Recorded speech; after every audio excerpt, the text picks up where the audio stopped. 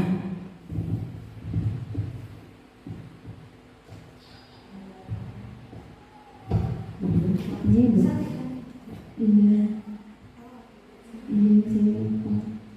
Nah.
terus juga kurang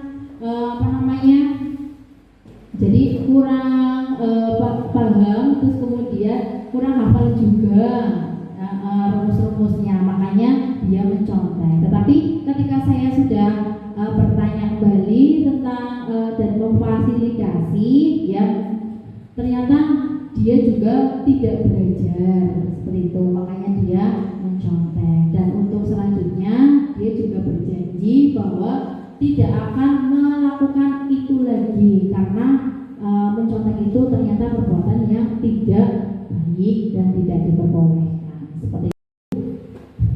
Sudah selesai ya.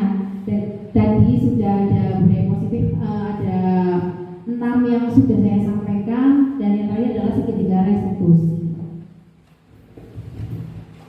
Nah, ini tadi sudah ya videonya gitu Bapak Ibu. Nah, sekarang adalah sesi tanya jawab.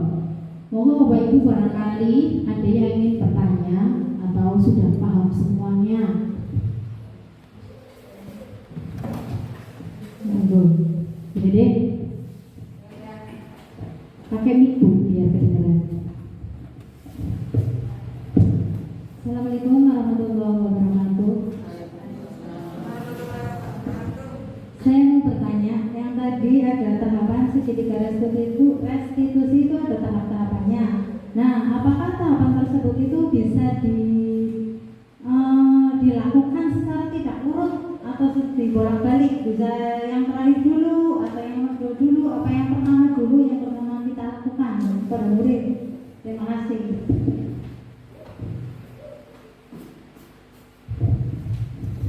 Terima kasih Bu Dede atas pertanyaannya, bagus sekali nih. Nah, untuk pertanyaan yang pertama dari Bu Dede ya tentang restitusi, langkah-langkahnya nih Bapak dan Ibu. Untuk langkah-langkah segitiga restitusi itu saya coba buka kembali nih Bapak Ibu untuk segitiga restitusi. Nah, untuk segitiga restitusi ini ya kan ada 3 tahapan. Ya, yang pertama adalah menstabilkan identitas. Kemudian yang kedua adalah validasi tindakan yang salah. Dan yang terakhir adalah menanyakan keyakinan. Nah, untuk tahapan segitiga restitusi itu sendiri, ya ini ada 3 tahapan yang dilakukan itu tidak boleh dibolak-balik Bapak Ibu. Jadi harus searah. Ketika yang pertama menstabilkan identitas, kemudian yang kedua validasi tindakan yang salah, dan terakhir adalah menanyakan keyakinan. Kalau misalnya dibolak-balik, itu nanti malah anaknya menjadi bingung. Jadi apa yang kita sampaikan ke anaknya itu malah jadi tidak tersampaikan karena dibolak-balik seperti itu Bapak Ibu.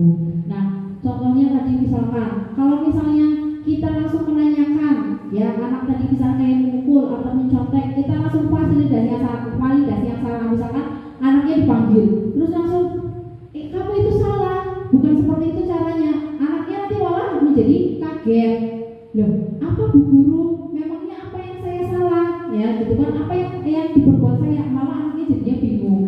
Nah, kalau misalkan kita dari awal kita tanyakan dulu, ya tanya kabar dulu, kemudian kita juga pastikan kemarin kayak contohnya tadi Novi ketika mencontek, kemarin bagaimana Novi, Bu Guru melihat ketika kamu ulangan, ya Bu Guru melihat kamu itu mencontek atau membawa catatan-catatan kecil, benar atau tidak? Nah, itu berarti menstabilkan identitas, ya. Jadi kita tanyakan dulu. Nah, kalau misalnya anaknya sudah, iya Bu Guru kemarin saya mencontek, baru kita validasi tindakan yang salah. Nah, kita tanyakan lagi, tindakan itu salah atau benar Bi? Salah Bu Guru. Nah, berarti kan alurnya kan urut seperti itu. Nah, ketika dia sudah tahu itu tindakan yang salah, nah kita tanya lagi, kira-kira kalau misalkan kamu melakukan perbuatan itu, ya tadi salah atau benar? Salah. Nah, kira-kira kalau setiap ulangan kamu melakukan mencontek itu baik atau tidak? Tidak Bu Guru. Nah, caranya bagaimana supaya tidak mencontek? Nah, inilah yang menanyakan keyakinannya. Jadi caranya bagaimana? Berarti harus belajar supaya tidak mencontek kembali. Seperti itu nggih, Bu Dede, paham? Jelas nggih? Oke. Nah, untuk selanjutnya Bapak Ibu, ada lagi yang bertanya? Sudah nih, kayaknya sudah tidak ada yang bertanya. Nah, biar ya terakhir nih Bapak Ibu, biar tidak biar tidak ngantuk, terakhir nih ya sebelum kita menutup, kita break dulu sebentar saja, nggak lama-lama. Ini biasanya lagunya kelas rendah ini. Iya, bisa berdiri sebentar nih Bapak Ibu untuk biasanya ini lagunya Bapak Ibu ini sukanya yang tangan diputar-putar Ibu. Iya ini boleh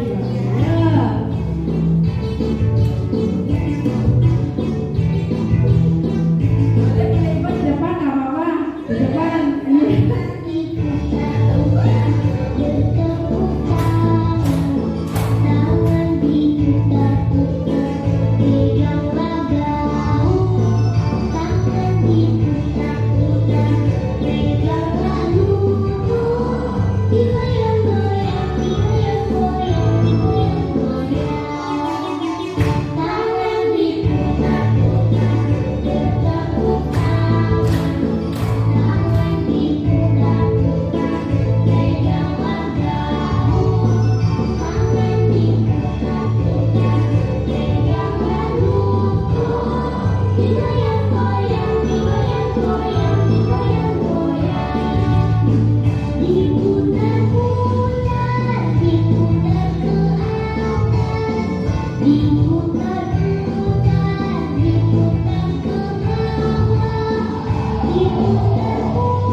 Bapak Ibu silakan kembali ya. Oke. Alhamdulillah ya, untuk pemaparan materi yang saya sampaikan sudah selesai Bapak Ibu, sudah semuanya, dan saya ucapkan terima kasih ya. Semoga pemaparan pada hari ini itu dapat menginspirasi. Akhir kata, semoga tergerak, lekas bergerak, dan mari menggerakkan. Sekian dari saya. Wabillahi taufiq wal hidayah. Assalamualaikum warahmatullahi wabarakatuh.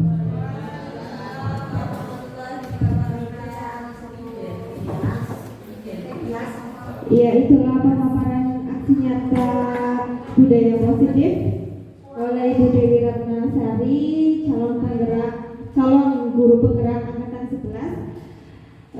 Bisa dapat kita simpulkan bahwasanya hal yang penting dapat kita pelajari dalam menciptakan budaya positif adalah melakukan kolaborasi antara sekolah dengan pemangku seperti orang tua serta peserta didik, bahkan juga komite, agar budaya positif ini bisa diterapkan juga di rumah agar menjadi suatu kebiasaan atau karakter yang positif saat siswa berada di rumah ataupun lingkungan masyarakat. Baik, untuk acara yang terakhir yaitu penutup. Alhamdulillah acara pada siang hari ini dapat berjalan dengan lancar. Saya meminta maaf selaku pembawa acara maupun MC, ingin mengucapkan banyak terima kasih dan meminta maaf yang setulus-tulusnya. Akhirul kalam, wallahu muwaffiq ila aqwamit thoriq. Wassalamualaikum